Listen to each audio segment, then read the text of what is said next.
ये जो postmortem depression होता है वो 3 स्टेजेस में आप बांट सकते हैं। माँ, तुम कभी तो कहो ना।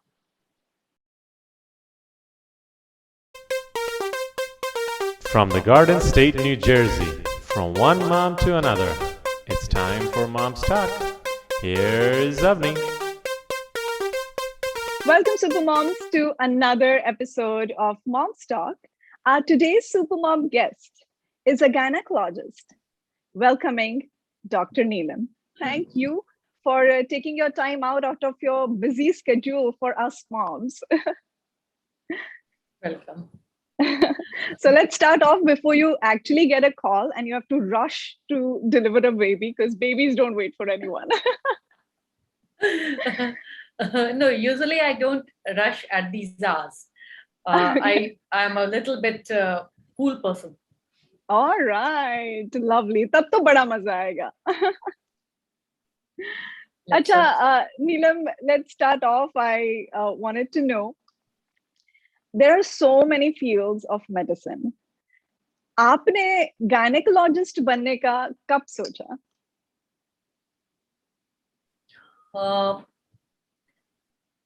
Actually, gynecology is something which in Bihar, usually ladies are, most of us, in my days, gynecology was our first choice, because first it has medicine as well as surgery.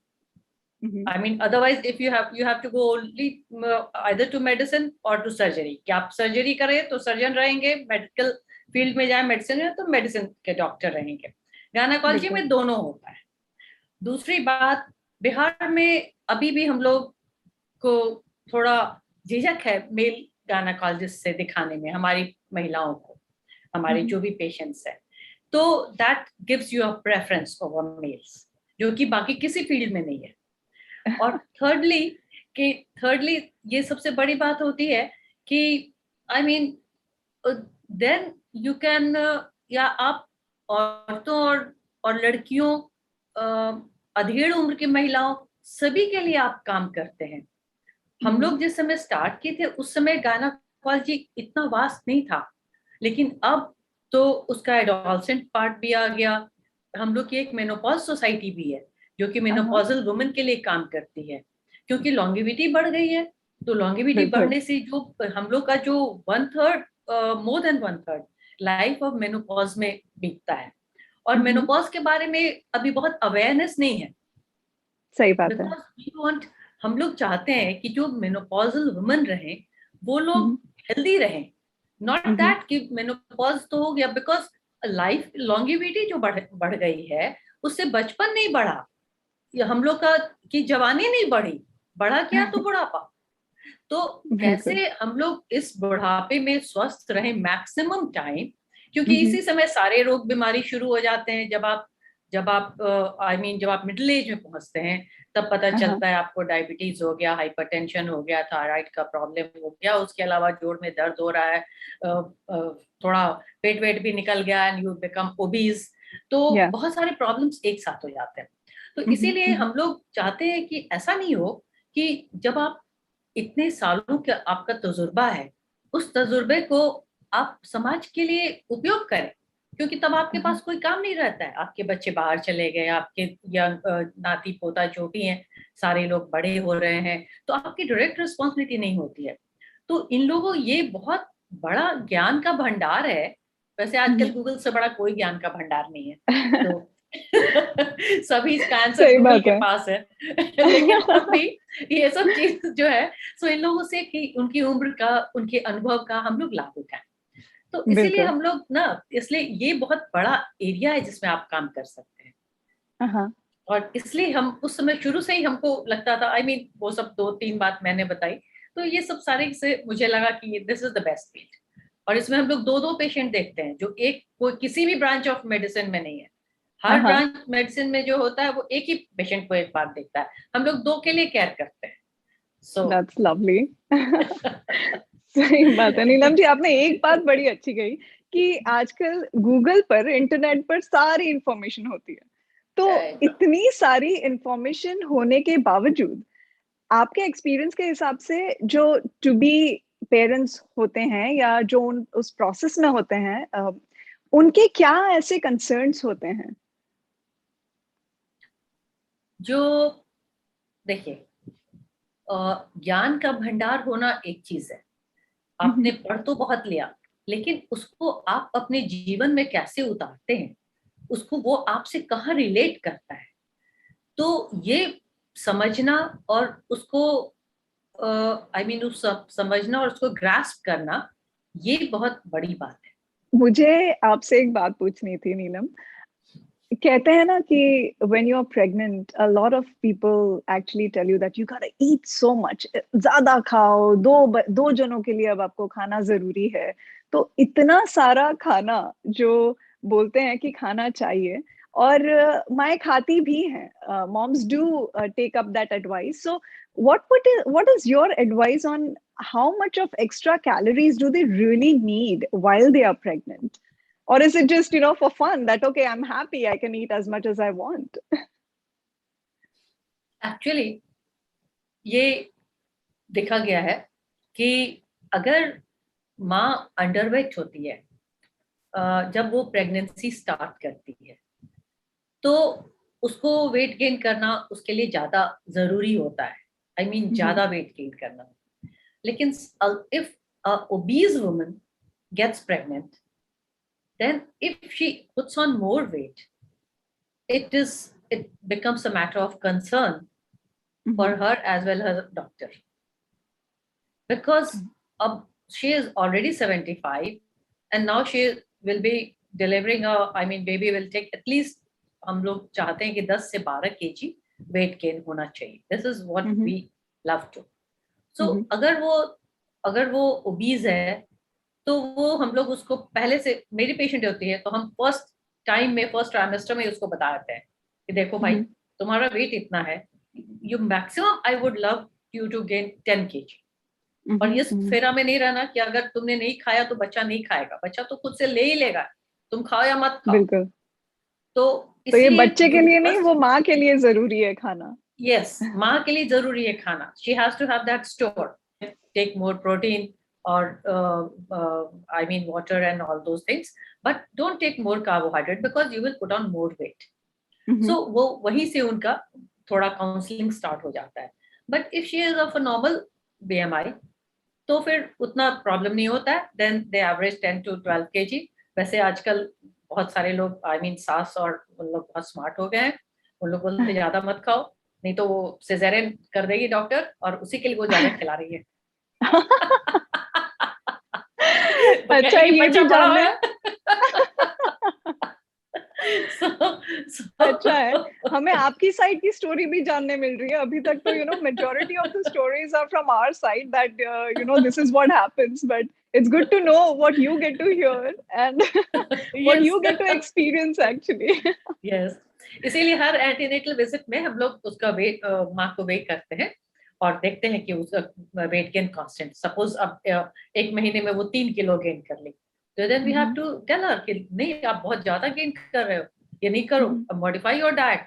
ये नहीं सोचो कि बच्चा भूखा रहेगा और वो तो ले ही लेगा, और तुमको भी, अगर तुम ओबीज हो तो फिर तुमको भी एक्स्ट्रा वेट का होगा प्रॉब्लम। वेस्ट में आप देखिए, जहां कुछ हुआ नहीं, वेनस थ्रोम्बोसिस का बहुत इंसिडेंस है, बहुत ज्यादा। और स्पेशली प्रेगनेंसी में अगर सिजेरियन हो रहा है तो ये सब में, हम लोग यहाँ ये सब का रेट बहुत कम है। अलग बात ये है कि हम लोग यहाँ उतना मेडिकल साइंस डेवलप नहीं है, तो अगर वो वेनस थ्रोम्बोसिस के कारण उसको थ्रोम्बोएम्बोलिज्म होता है और उससे पेशेंट मरता है, तो हम लोग यहाँ उतना नहीं है कि हम लोग उसको एग्जैक्ट कॉज लोकेट कर सके, because every death is not, उसका पोस्टमार्टम नहीं होता है हमेशा। तो that is true, but that is also true कि उसका मालिश हो रहा है उसको एम्बुलेशन के लिए, तो ये सब चीज से थ्रोम्बोसिस नहीं होती थी।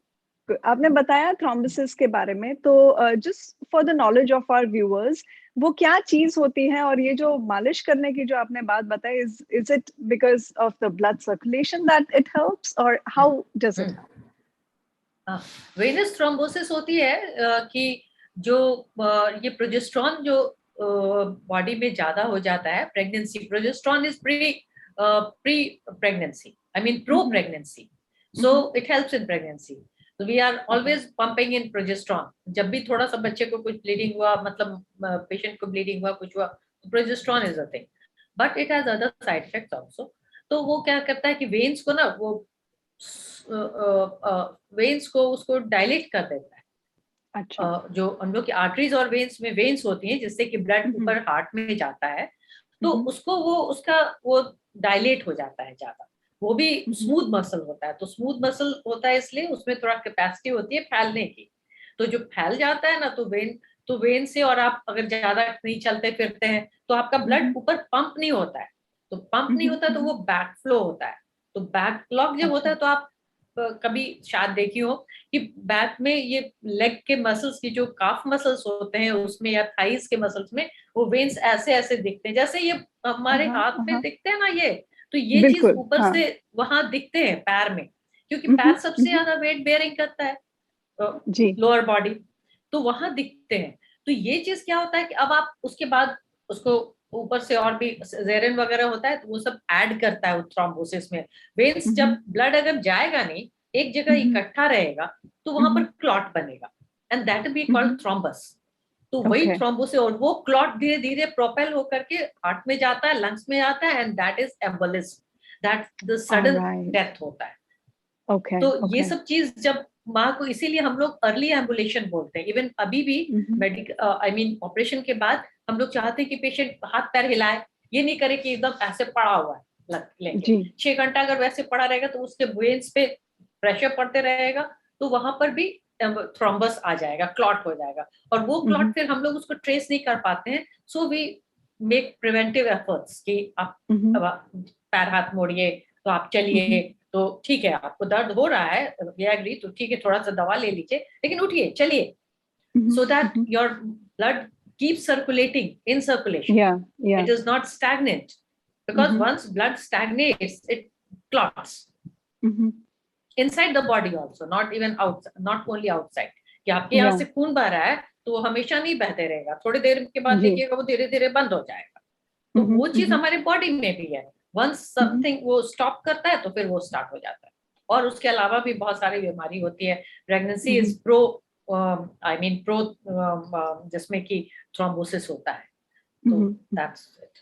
Thank you so much Neelam, इतना अच्छे से आपने इस चीज को बताया, और इम्पोर्टेंस जो है कैसे ध्यान रखा जाता है, क्या सारी चीजें करनी चाहिए, उसके बारे में हमें बताने के लिए. तो एक चीज नीलम, a lot of women they talk about is that, you know, they do get into a state of mind which is kind of different, emotional state of mind right after delivering, and a lot has been spoken about the acceptance of postpartum depression, a very much discussed topic amongst moms, amongst a lot of women too. क्योंकि पहले कहते थे ना कि अच्छा लोगों को इतनी अवेयरनेस नहीं थी इस चीज की. Now people do know that something like this exists. तो इसीलिए one of the questions for you that a lot of mothers would be would like to know from you. Right. ये जो पोस्टपार्टम डिप्रेशन होता है वो 3 stages में आप बांट सकते हैं. एक तो postpartum I mean blues. This is very I mean after delivery. Actually ये हार्मोन्स के कारण होता है. आई मीन कि अभी जब प्रेगनेंसी है तो प्रोजेस्टेरोन बहुत हाई है, एस्ट्रोजन हाई है, थायराइड हार्मोन्स काफी हाई है, तो वो सारा प्रेगनेंसी के बाद वो सारा फॉल कर जाता है. तो उसके कारण बहुत थकान वगैरह लगने लगती है, मूड स्विंग्स होने लगते हैं, और प्लस जो आपका स्टेटस बदल गया. आई मीन अभी तक तो बच्चे को आप अंदर कैरी कर रहे थे तो कुछ ज्यादा करना नहीं पड़ रहा था, यू वर जस्ट कैरिंग. उसके लिए खाओ पियो, ये करो वो करो, but that was nothing extra. लेकिन अब जब वो एक्स्ट्रा आपके बगल में पड़ा हुआ है और जब वो रो रहा है तो आपको देखना है, जब वो उसका वो नैपकिन गीला हो गया तो फिर आपको चेंज करना है, तो वो सब एक्स्ट्रा जिम्मेवारी ना एक साथ आ जाती है. तो वुमेन है वो उतना, एक तो कि हार्मोन सारे जो ऊपर थे और जो आपको रखे हुए थे, बूस्ट अप किए हुए थे, वो सारे फ्लैट हो गए. दूसरा ये एक्स्ट्रा जिम्मेवारी आ गई।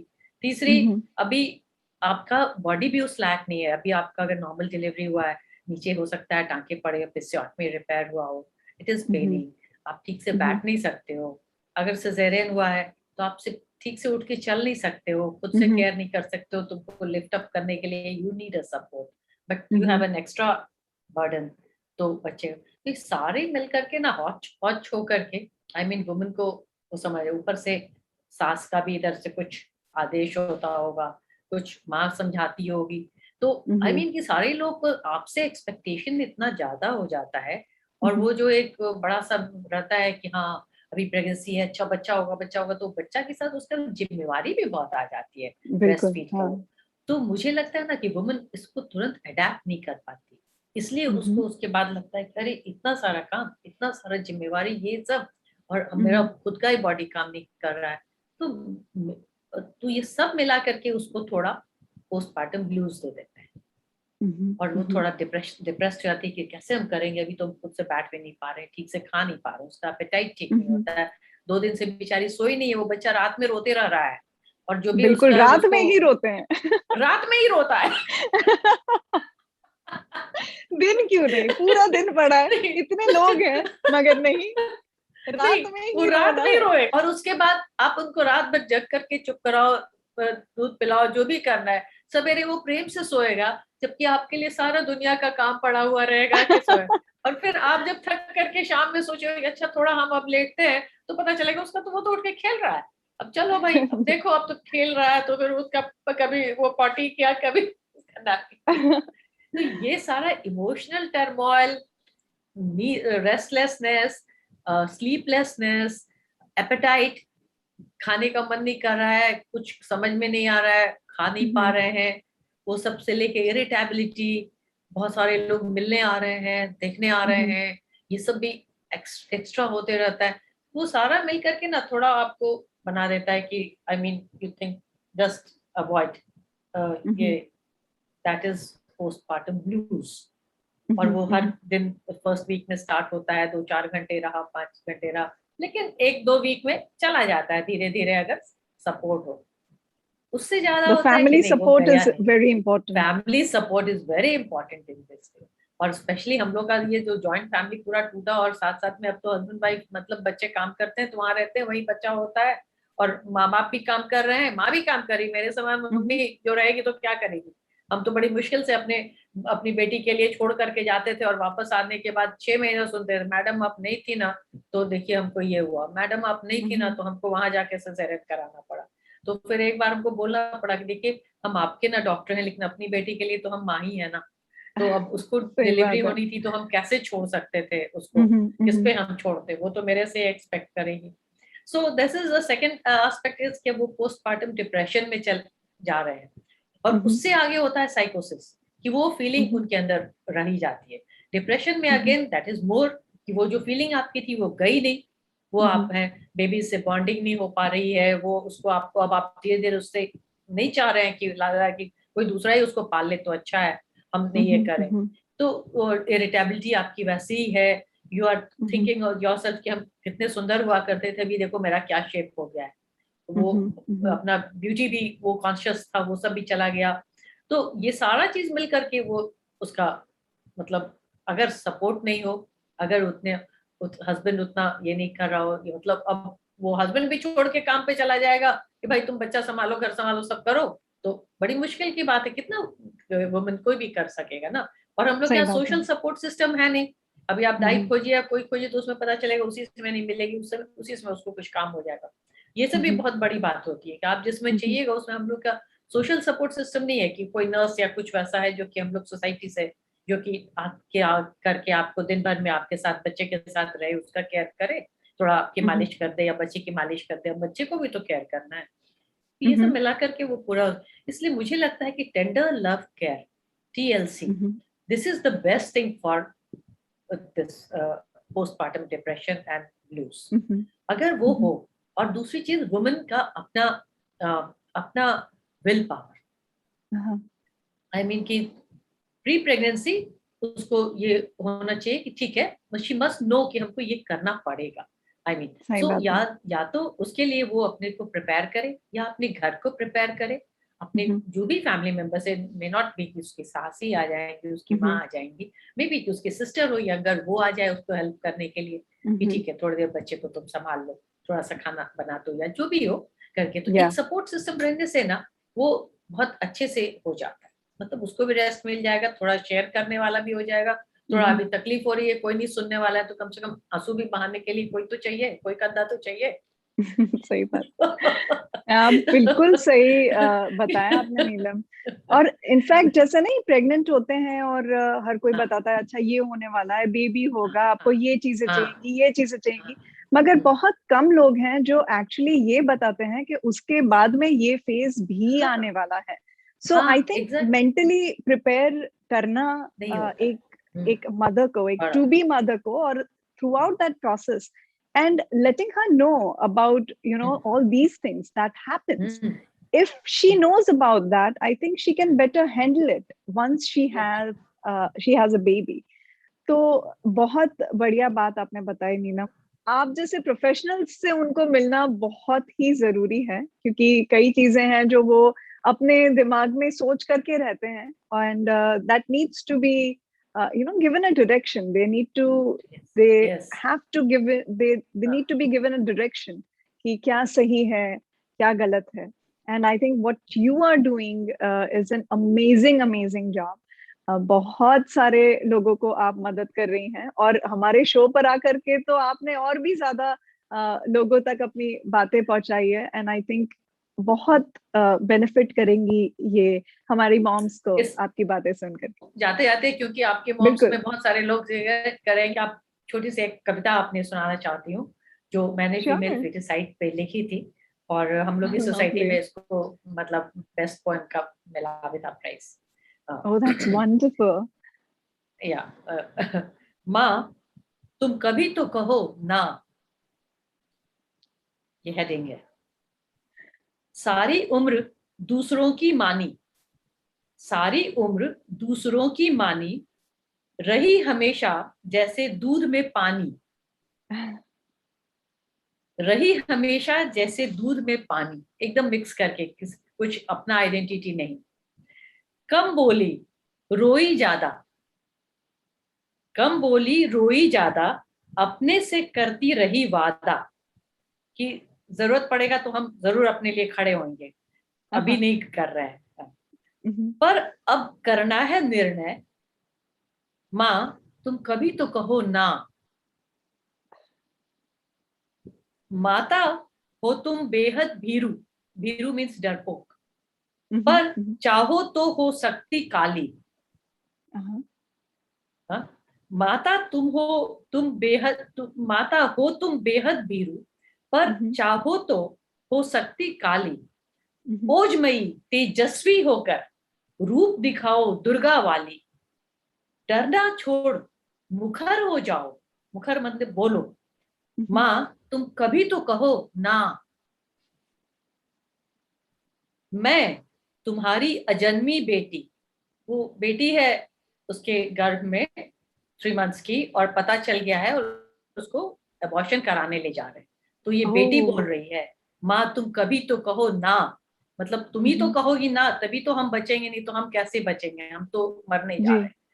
तो मैं तुम्हारी अजन्मी बेटी, निपट अकेली डरी हुई आंखें मीचे, उसको पता है कि वो अल्ट्रासाउंड से पता चल गया है कि बेटी है, ये सचमुच पता चलता है, ये अल्ट्रासाउंड से प्रूवन हो चुका है कि जब करते हैं ना और वो अल्ट्रासाउंड हो रहा है तो वो उन लोग का दिखता है वैसा, ठीक है।